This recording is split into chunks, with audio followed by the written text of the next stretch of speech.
My name is Damani Baker, and I am a filmmaker, director.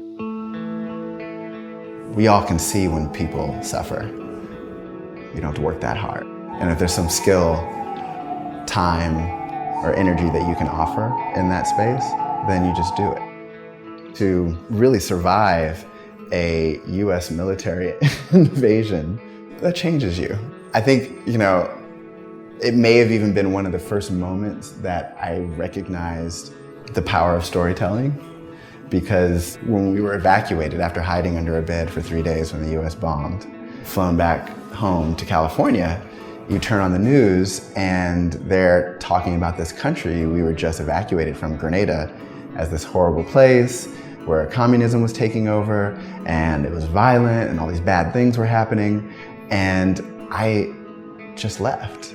And those things, with the tragedy of the US invasion, with the fall of the revolution, all those things being true, I think I started to question how information is passed on. And that may have been the earliest stages of filmmaking even, because the truth didn't exist in what I saw in the media and the press.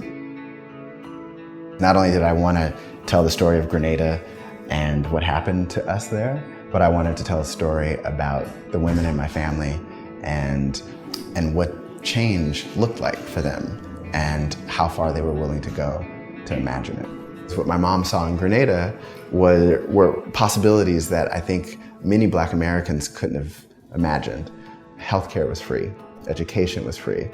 Her children took the bus by themselves to school and felt safe. There were women in positions of power on a small island of 100,000 people, predominantly of African descent. Like, these are things that, if you go 3 generations before, are unimaginable. I mean, they were unimaginable for many people living in Oakland and Berkeley in the 60s, 70s, 80s.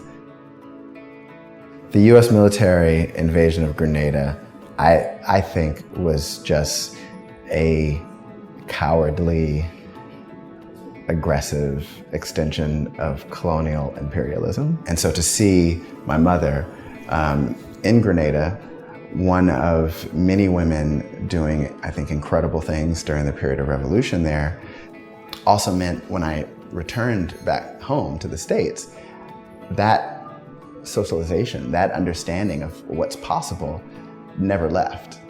And then I think often about the impact of these very small actions that a lot of the women in my life have done that have made, I think, a forever lasting impression on how I see the world.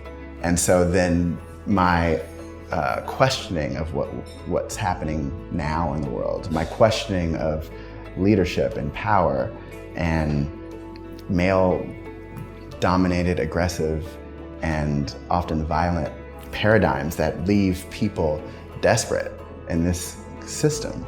I understood, just for kind of a brief period of time in Grenada and seeing an alternative to that there were other ways that we could be doing this.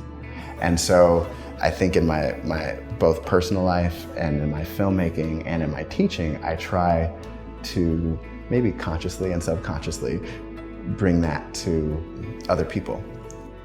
I have this incredible challenge and honor to step into spaces and ask people questions and make stories visually that hopefully inspire people.